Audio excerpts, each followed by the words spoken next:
4 years ago in that quarter-final because there's no extra time or penalties in prospect tonight, but there's still plenty on the line. حالا تو اون جناح ادامه بازی، ارسال وحید، سردار میزنه و به بیرون. سردار آزمون میرفت دروازه عراق رو دوباره باز کنه بعد از 4 سال. با هم ببینیم. عالی. توی شرط ایدئال قرار میگیرن احمد یاسین و حالا یه موقعیت خطرناک رو عراق از دست میاد. توپش داخل محوطه جریمه، فرصت. سردار توپ گرفت دست صفاهادی. روشن اینما توپ راحت از این صحنه بازم رد شد. یه حرکت تو اون جناح علی عدنان میفرسته. وای خطرناک. مرسی علی بیرانوند. اگه ادامهش بدیم امید میفرسته. خدا ضربه سر اول از دفاع سبزپوش پشت محوطه جریمه. این برخورد خطا برای عراق. Decent ball in and the header. Oh, tipped away by Biranvand. Fabulous play. It was looping in the top corner. At the Al Maktoum Stadium, it's Iran 0, Iraq 0.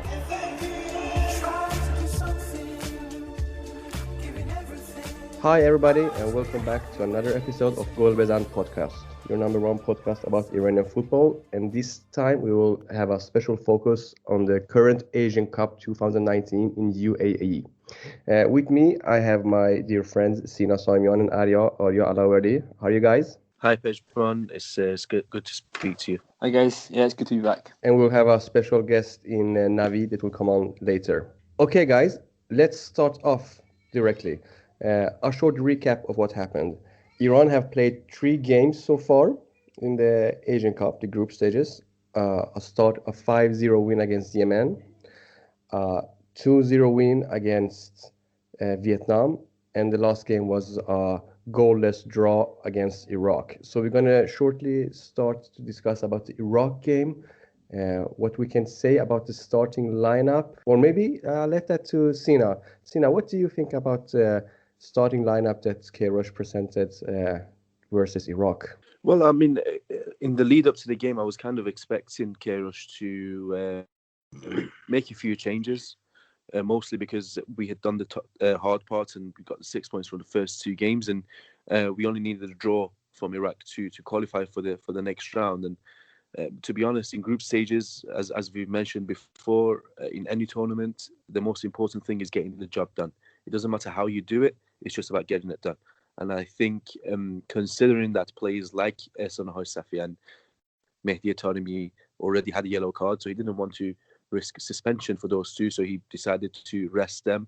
And of course, he rested Murtaza Pouraliganji and Ashkan Dejaga as well, who had started and played full 90 minutes in both of the games against Yemen and Vietnam. So, but again, I think the lineup that he put out was good enough to get a draw. I think, of course, having watched the game, there's certain aspects of the game that we could have done better. But in terms of the lineup, I wasn't really that surprised. I think we were good enough. The lineup was good enough to get a draw. Sina, I want to still ask you. After the game, I think you tweeted that this is one of the worst games you've seen by Queiroz during his spell in Iran, after the goalless draw against China as well. And now you seem not so... you don't have the same ideas anymore, or do you still think that this is one of the worst games you've seen by Iran? Oh no, it was. It was a terrible game to watch personally. I thought especially the second half was a torture. I mean, from the neutral point of view, it was probably a good game because, of course, Iran and Iraq rivals. Of course, we know what happened in the last Asian Cup, so you made good viewing. But I think, from my perspective, it wasn't a good performance from Iran at all. But again, when you look at the bigger picture, this wasn't the same game as it was in 2015, where it was a sort of thing, where if you win, you go through. If you lose, you're completely out. No. And I think that kind of took the edge off it from the Iranian perspective, from Queiroz as well. So I think, again, going back, it was about getting the job done. We got the job done. We got the draw. But in terms of the performance was not good at all. And there's a lot of things that we could go into that I'm sure we will in the rest of the podcast. Arya, your favorite player, Majid Hosseini, started the game against Iraq after resting versus Vietnam. How did you see his style of play versus Iraq? And how did you see the game versus Iraq? Was it as a hard-fought battle that's the rest of us saw it. Yeah, I think that the first of all the game itself, Sina, I disagree with your point that from a neutral's point of view, it was good viewing. I mean, if you look at the match itself, I think it was 32 fouls given by the referee and 5 bookings, and the game was constantly blow the whistle, foul, free kick, every contact, every 50-50, every challenge was a foul, every touch in midfield was a foul. The referee was blowing his whistle for everything, and for me, it really disrupted the flow of the match. And I think that you could see, players like Vahid Amiri and Omid Ibrahimi becoming very petulant as the game went on because they were getting frustrated. I think even from an Iraq supporters' point of view, I think they had decisions go against them. Godus probably should have got sent off. There was a couple of things that happened that for both teams, maybe we should have had a penalty a few times. It wasn't given. It wasn't even looked at. The referee behind the goal didn't even give his opinion on it. It was just for me the referees ruined the match. I mean, you can't always blame referees, but that was one of these occasions where the referees didn't really let the game flow. But in terms of the Majid Hosseini, I think he was, I think he deserved to start again. He had a poor game against Yemen. Prali Ganji had a poor game against Vietnam. So he came in and replaced him alongside Kanoni. I think they did pretty well. They got a clean sheet. However, Iran didn't have a shot on target for the full 90 minutes. They didn't have one shot on target, and I think that it showed how defensive we played.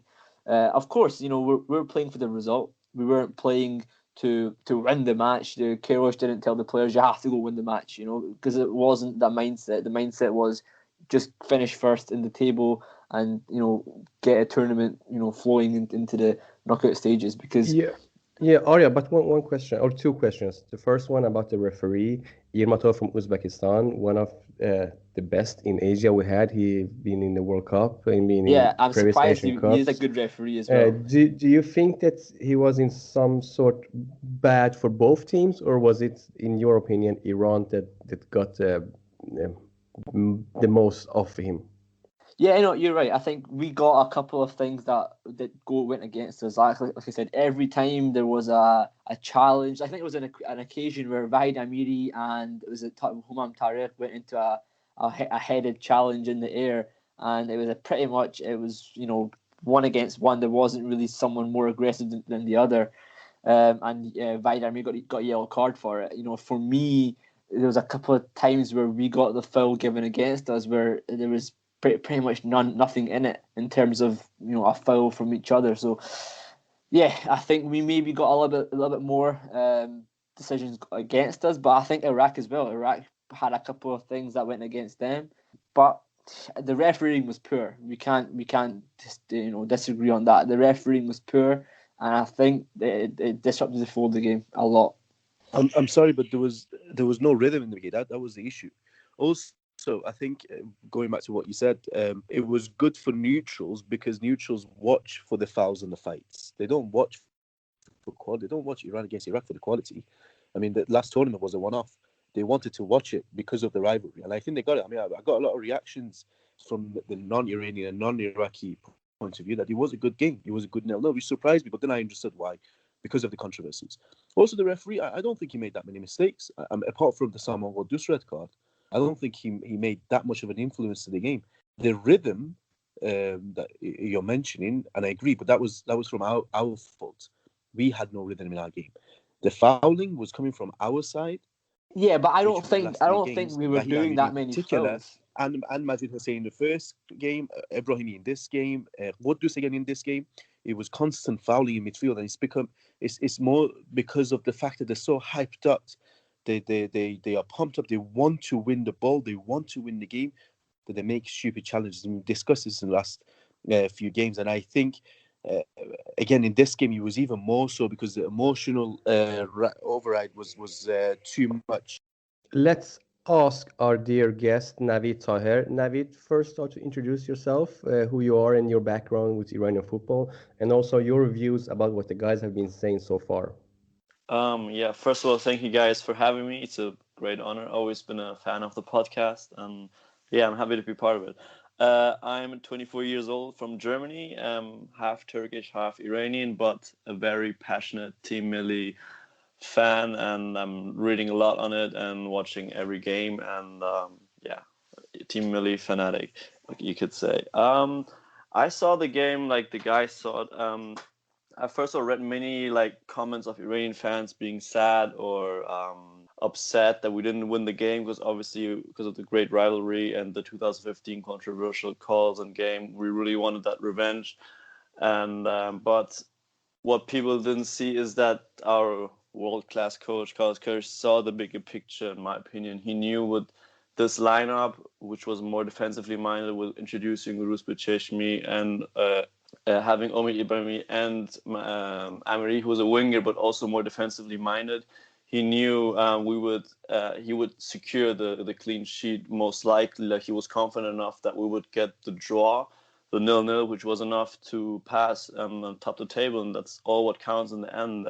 Obviously, it would have been nice to win the game, to have a little confidence boost, but Carlos knows like why waste your energy in a technically meaningful this game, because it's at the end also only like 3 points. It wasn't a knockout game, so he knew with this sort of lineup he would for sure most likely secure the clean sheet, which happened eventually, obviously. And we also had good chances to score. And I think his aim, especially in the first half, is we were better in the first half. We had 2-3 very good chances. Like usually Sardar Azmoun scores that header like with closed eyes, and scored even actually from a similar position. This time was the cross on the left side, and 2015 was from the right side. A similar goal against Iraq like this with his header, but unfortunately didn't go in. It happens. Also, Jahan Bash had a good chance, but Karish knew like with this lineup, he wanted to go for the first goal in the first half. I think the first half we were clearly better than Iraq. They didn't have almost any clear chance. I think one shot on goal, which was an easy save for Bayern, and you could see like we were the better team. In the second half, it got a bit sloppy. Like you could see also towards the end, Carlos like was trying to put in some players like Ashkan. To also, as we said, we lost the rhythm in the game, or maybe never even existed, because it was a lot of like almost like the old like kick and rush and long ball game that he put Ashkan in. He knows like Ashkan is an experienced player. He knows he's the type of guy who puts the foot on the pedal. Is like, hey guys, relax. Like I'm like leading this game to get some possession also back, because we had many like easy losses in the game, losing the ball easily. And I think Navid, wait. Yeah. Thank you. I have a question for you. Yeah. Or this is an opinion I have. Yeah. And maybe not so popular amongst Iranians, but Yeah. in my world, I think actually that Carlos Queiroz lost the battle of the coaches. And why? Because in the second half, usually Queiroz is really good between the halves and can make important changes and control the game.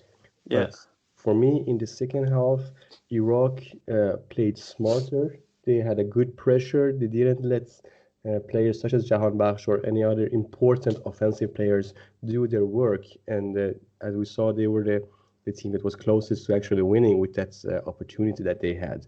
So for me, we shouldn't underestimate what Iraq did, and at the same time be maybe a bit worried about a decent team like Iraq putting some pressure on Iran causes this kind of trouble that it did.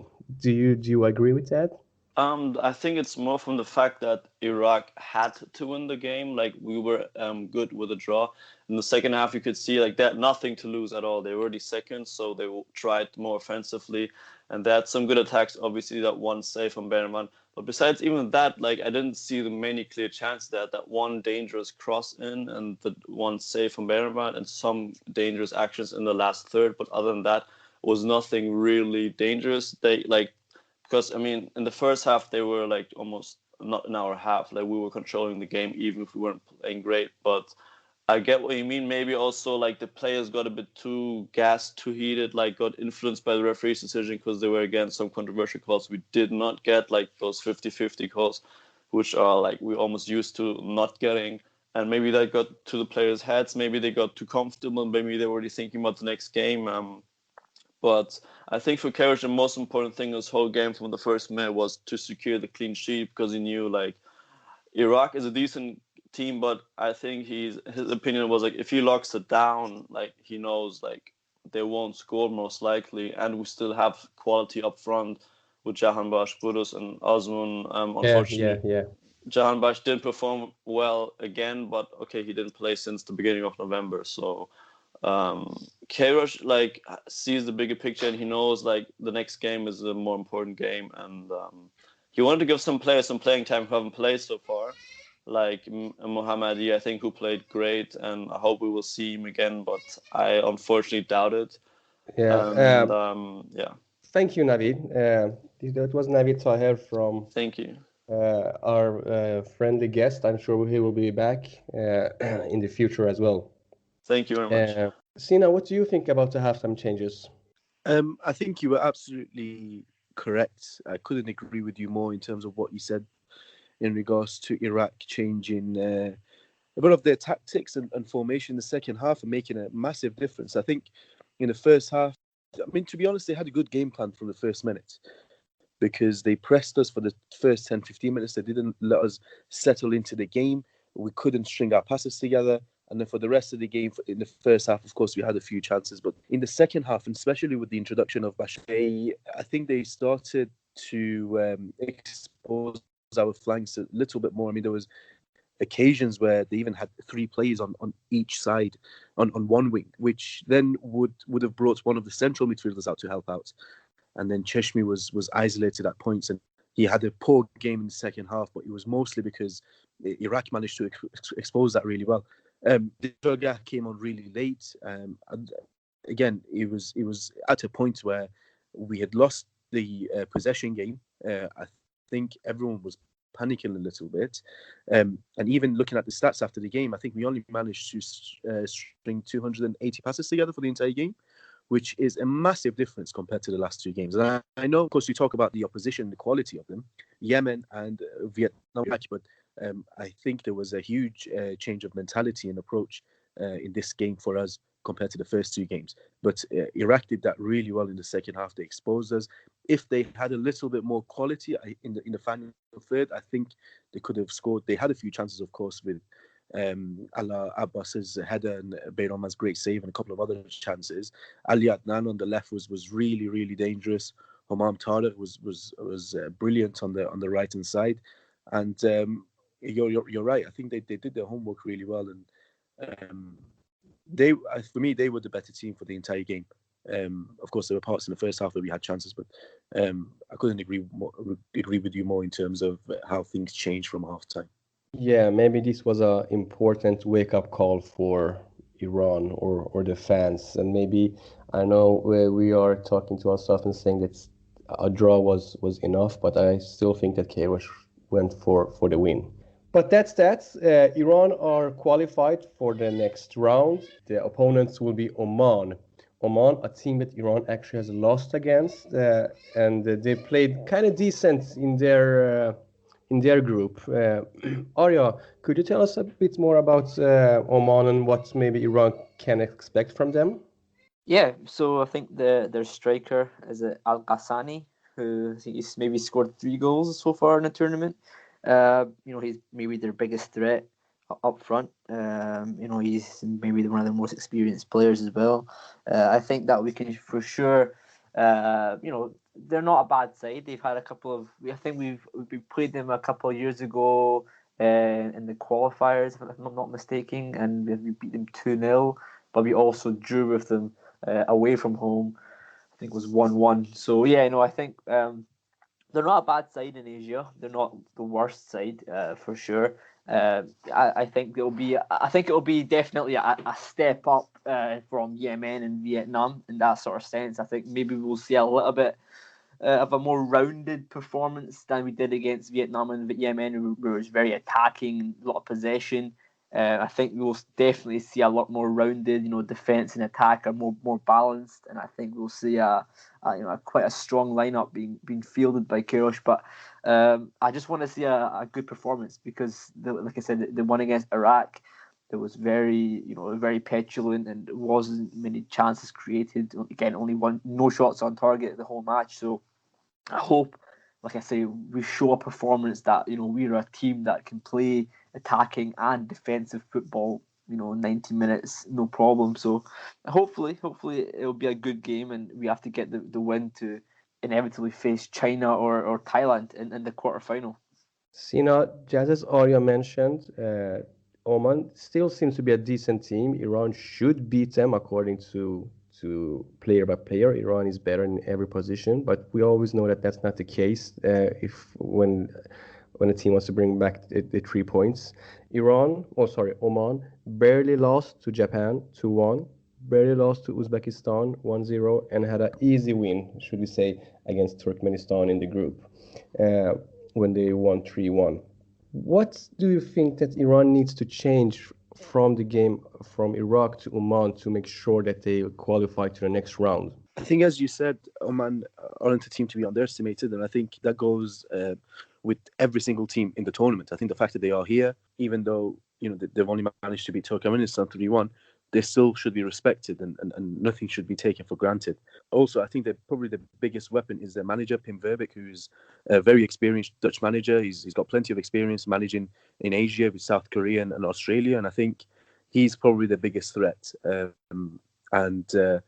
think there's a lot that can be changed, especially coming from the Iraq game. I think the performance needs to improve, but also the lineup. I think we saw that a play like Dejagah midfield can be extremely influential to calm the game down when maybe some things aren't going our way, to put his foot on the ball and start controlling the tempo of the game and stamp our authority on the game and on possession as well. I think in terms of the lineup, the one thing that I'm really, really keen to see is fullbacks. And I think we all saw that Reza Yun was rested for the second game, and I expected him to come in for the game against Iraq, but Queiroz continued. And I think that's something that we'll have to wait and see whether he'll continue with Ghafouri or Reza Yun is going to make a comeback. Also, one thing that I'm a little bit worried about is the fact that until yesterday evening, we had no idea who we were playing in the next round. Of course, we kind of had an idea of whether it'd be Oman, Lebanon, or even North Korea, but it wasn't for sure. It could have been Palestine at one point as well. So we know Queiroz, we know how much he researches into the teams, how much he analyzes every team. But I wonder if he had a couple of more days, knowing that we were playing Oman, I wonder if his homework and if his analysis would have been in a little bit more detail and would have helped us more. But even in these few days, I think we still have a good enough team. I'd like to see Mehdi Taremi come back in. I strongly believe, and I said this before the tournament, that he still remains our biggest goal threat.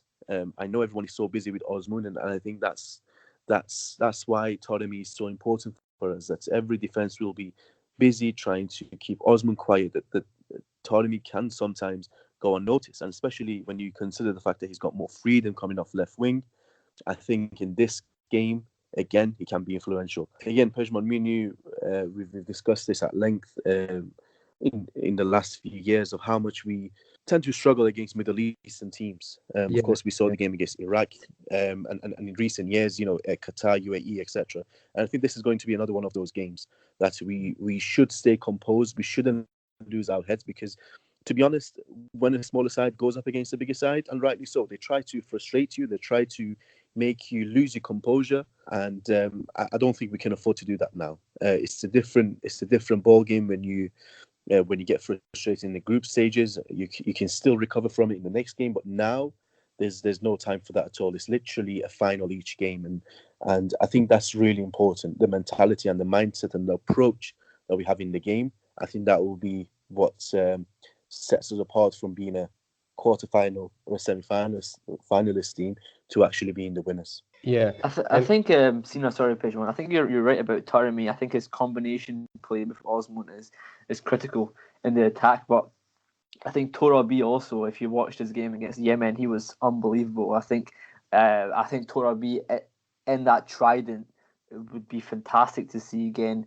against Oman, because I really think Torabi's performance even against Vietnam was great, and I don't think Jahan Bakh's really deserves to start at the moment, because he didn't show enough against Iraq at all, to get on the ball. And I think Torabi, even when he Yeah, came for me, on against Jahan Iraq, Bash was maybe one of the worst players against Iraq. Yeah, definitely. Yeah, sorry, you were saying, Maria. Yeah, no, I say I'd really want Torabi to start, but I think, like I said, Jahan Bash, for me, he's become too conservative since he's gone to Brighton. I think I think maybe, like I said, I was saying on Twitter that it's maybe a coach's order that, the coach is telling him you have to be defensive, you have to be, smart. But even in that same setup, Torabi was playing and he was being, ambitious. He was taking on his fullback. He was trying to cut inside, trying to take shots from distance. Jahan Bash did nothing against Iraq. He didn't play a good cross in. He didn't even take on his fullback. Times. Yeah, and I think he got a bleeding nose. He'll use it as an excuse. But for me, it's not enough. Like, a player of his talent, he has to be doing more in the game to get on the ball. For me, he was shying away from the ball for far too much when he could have got it as well. I don't know what Sina thinks. Yeah, I think you're right. You're 100% right. He had a terrible game. Pejman is right. He was probably the worst player on the pitch. There's two sides to this. We can look at it from the angle that he's not played any football since November. This is the first game. His match fitness is still major doubts over it. To be honest, I was surprised that he started. He's only been training with the team for a week or so, I think. So there's that side. And also on the flip side, I can't remember a time where he did play really well for Iran. I really don't recall. I mean, he scored that goal against Qatar in the qualification for the World Cup. In the last, I think he was in the in injury time, left-footed shot outside the box. But in terms of a performance, I don't recall him being, let's say, replicating the performances that he had at NEC or Azad Alkmaar or even at Brighton.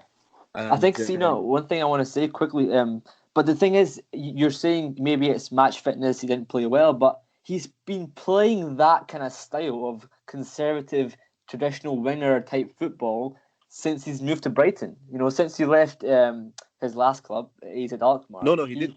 No. I mean, I don't know what period. Even when he was at Azad Alkmaar, he was doing the same.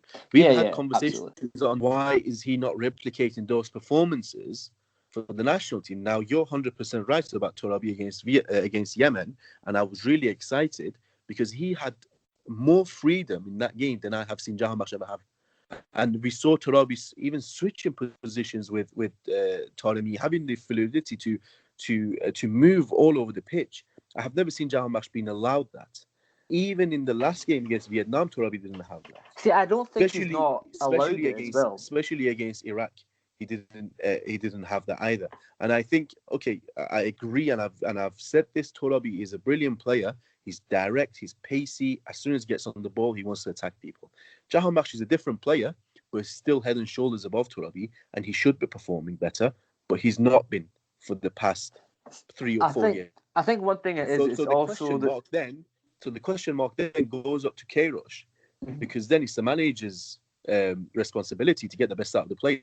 And I agree with you that, to be honest, with Brighton, I don't think he's played enough games for us to say his mentality's changed anyway. How many games did he start? 2 or 3? So I think it's too early to say anything. But in terms of the national team, and I don't know what Pejman thinks, but I've not seen him perform to the best of his ability. I don't know, since he's moved to Holland, since he started playing for the national team. But Sina, one thing I want to say is, like, you look at a player of his value of internationally, now he's gone to the Premier League. You expect a player like him to want the ball, someone to take the ball and take on a fullback, show what talent he has. And because we know he's a good player, we know how he scored 20 goals in the Eredivisie, but it seems as if he's not doing that anymore for whatever reason. Yes, you could say match fitness, but for me, he's been doing it for the past 6 months. He's not been the kind of player that I expect. For example, a really bad example would be Neymar for Brazil. He'll take the ball because he knows he's the best player in his team. He knows he's the best. He wants the ball to take on the fullback and score a goal or make an assist, but he's not even doing that. He's trying to shy away. He's trying to, I'll put a cross in, I'll win a corner, but he's not even doing that. I think for me, but my point is, you're right, but he's never done it. That's the point. It's not the last 6 months. Yeah, but He's We'll never see, done. guys. We'll wait and see. I think. Desmond, what do you think? I think that Jahan Bash could be one of those players that will shine under a different type of coach and under different type of player, style of play.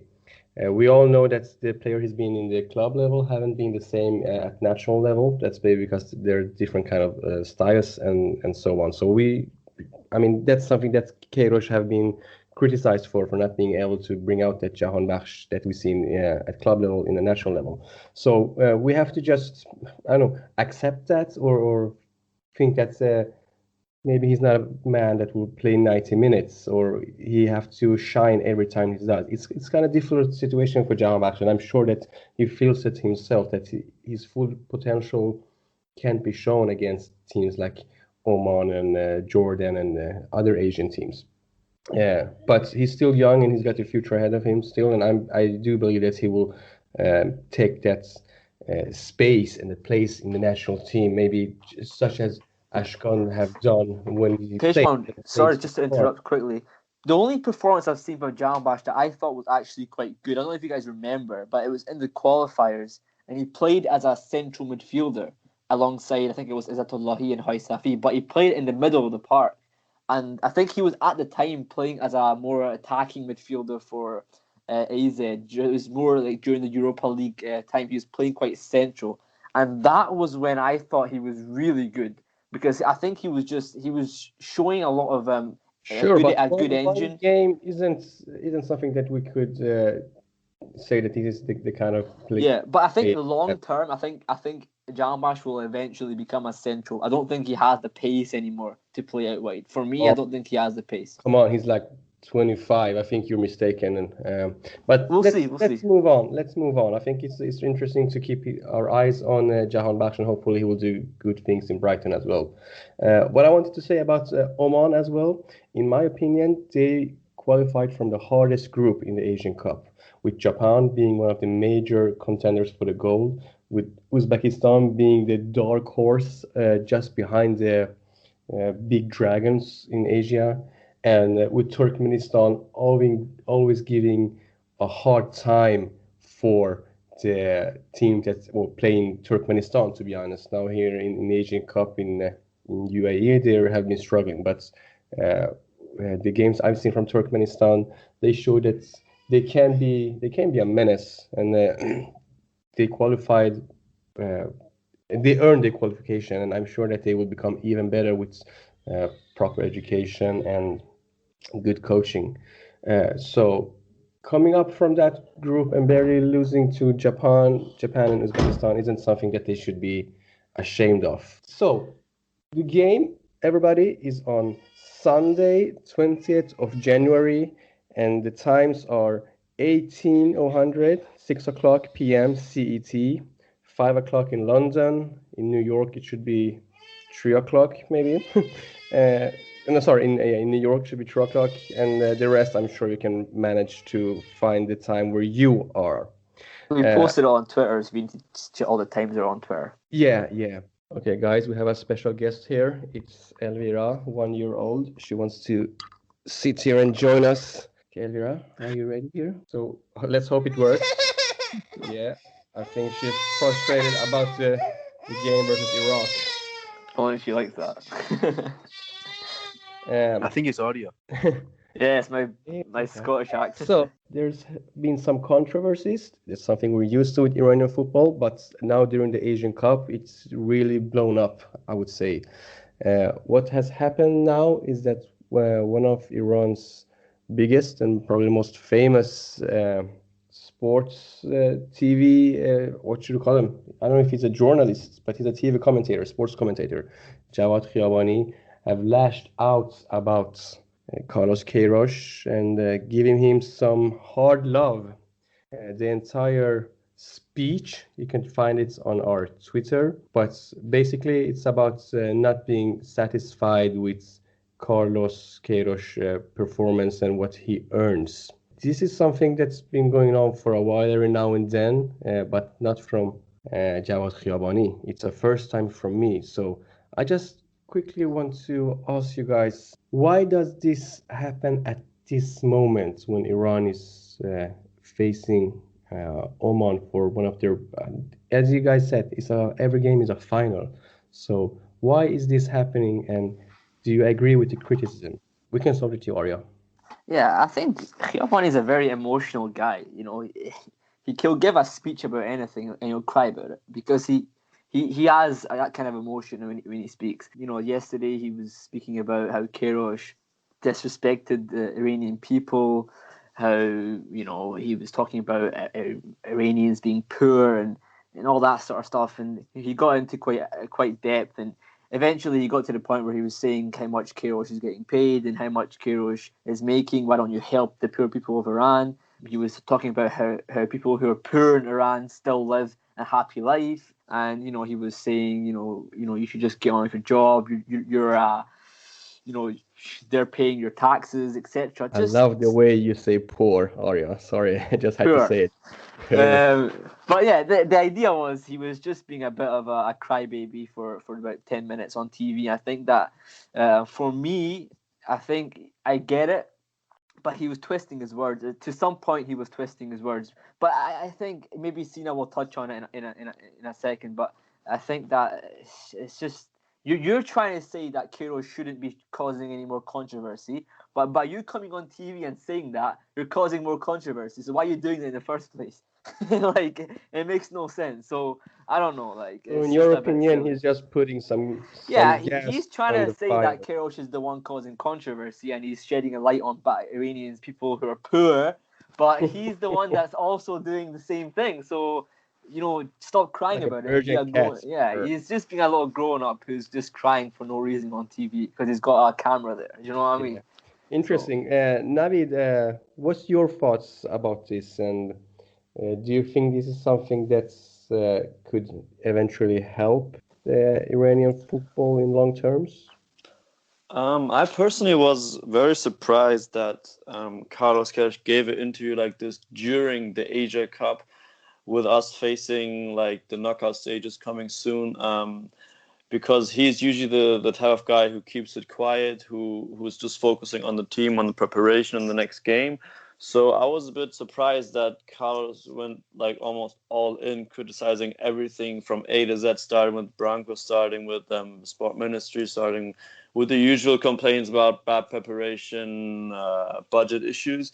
So I don't know what his intent was in this. Maybe I was thinking there could be many reasons. Maybe first of all, after the team and him got a lot of critics after the Iraq game, maybe he wants to put all the focus on him, take the pressure off the boys, or was it just in general, like maybe all these rumors about him leaving, saying, hey, like basically telling, like talking out of his heart, like, hey, what is bothering me? Is this again one of his mind games, trying to get a contract extension? I think all in all, it was just unnecessary, because I don't think there's any good in this kind of behavior now when we're facing the crucial stages. So especially after him saying, I think it was in mid-end December, him saying, hey guys, let's all unite, let's all try to support Team Millie, even the ones that maybe are not fully supporters. Let's all put our focus and love and hearts for the national team. Let's support our boys. Let's put all the war to the side. Let's have peace. But then again, he also before brings up these issues. So it's almost like it's like sometimes like a little stubborn baby. Like He too he puts can't shut up. fire. He too Yeah, puts gas yeah, on the fire. yeah. Yeah, interesting. Sina, I would like to come to you. Let's say it would be a European country or European club having controversies as to. What would you prefer? Would you prefer Carlos Queiroz being quiet about this during this time and saying, okay, my focus is on the game, it's on the players, on the next game versus Oman, and that's it? Or do you think that he did the right thing answering Khiabani the way he did? I think Khiabani's rant was in answer to Keiros's interview rather than vice versa. But I think, I mean, this is a very, very long topic. We could spend an hour on it. But for me, currently in the past 18 months, there's been a war. And at the two ends, one of them is Queiroz, the other one is sports ministry and Branko Ivankovic in particular, the Persepolis manager. Now, Queiroz has had the same complaints all the way through for 8 years.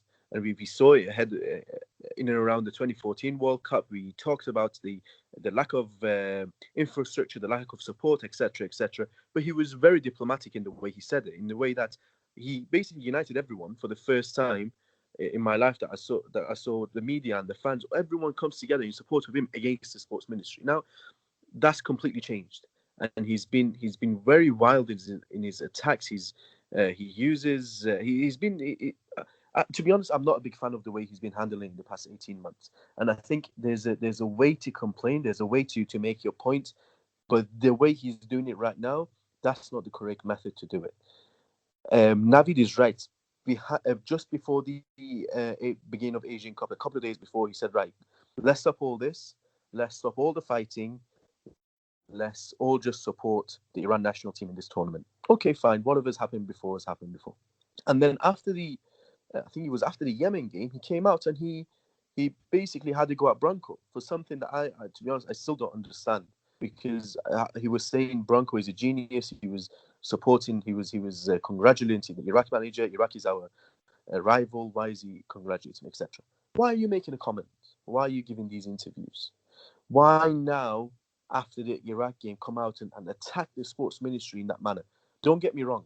I'm completely against the sports ministry. They're incompetent, and so is the IFF. We've talked about it multiple times. That's never going to change. But the tournament, the business end is just about to start, the knockout stages.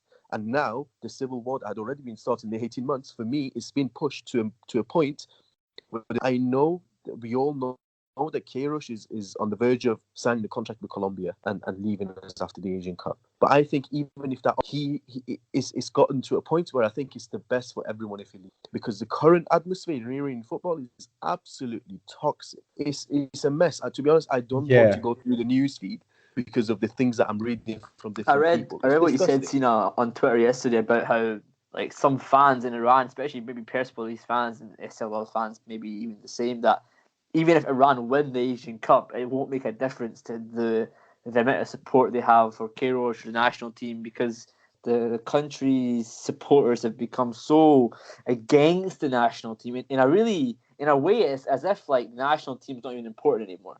You know, I think that people it's bad. who've followed Iranian football for a long time, in particular the club football, they know that the fan culture in Iran is a complete mess. It's really toxic. It's too much tribalism, even worse than England, and I think England is terrible at that as well. And I have nothing good to say about that, but I expected more from Queiroz, to be more diplomatic, to be able to deal with it in a much better manner than he has done. And it's really disappointing, especially with the interview yesterday. I was really, really disappointed. Yeah, I think, as you said, this is a topic that could go on for hours, and maybe if Queiroz leaves the national team after the Asian Cup, I'm sure we'll have plenty of time going through that.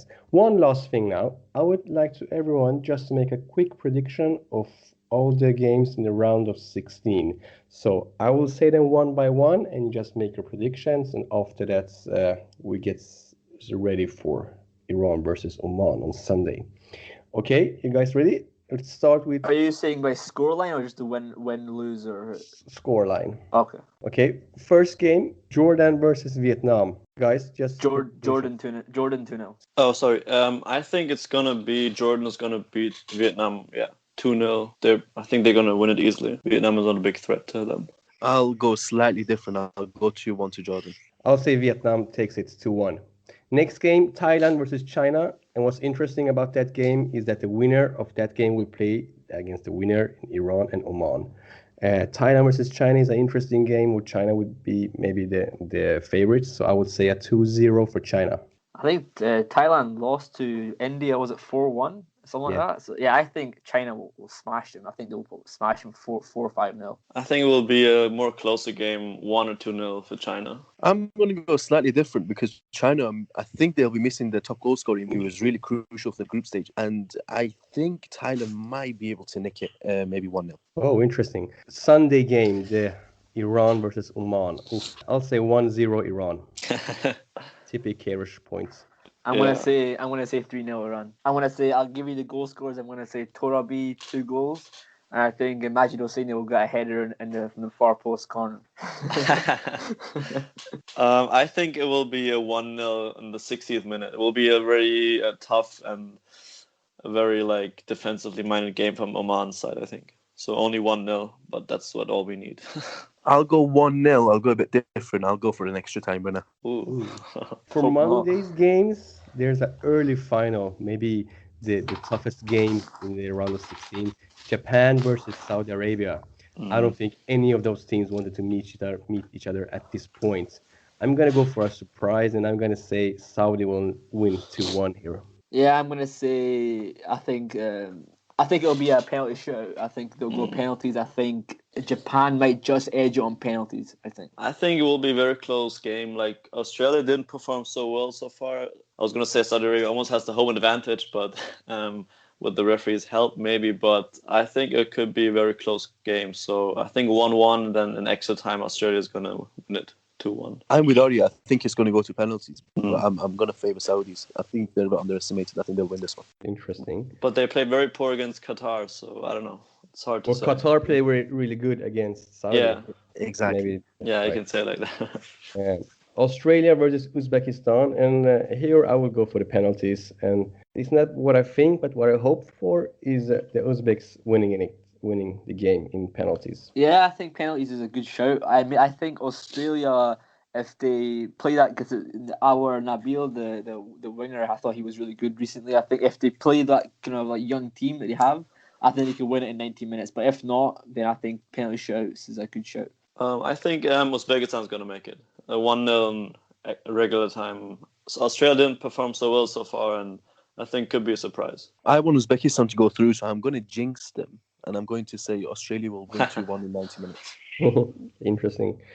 Next game will be the host, UAE, versus one of the surprises, the interesting games so far, Kyrgyzstan. It's a tough one here. I do believe the Kyrgyzs will make a surprise here as well and win 2-0. I think UAE is the favorite in this game, so 1-0. I think extra time UAE wins it. 3-0 UAE, Ali Mabkhut hat-trick. Ooh, there's been plenty of hat-tricks in these games so far. It's great fun to see. Then we have on the 22nd of January, one of the biggest favorites, and now with Son being in the team, South Korea going to play Bahrain. I think it's going to be 6-1. I just like to see the Bahrain is scoring 6 and, South Korea is scoring 6 and scoring the 7th to an own goal. So 6-1 South Korea.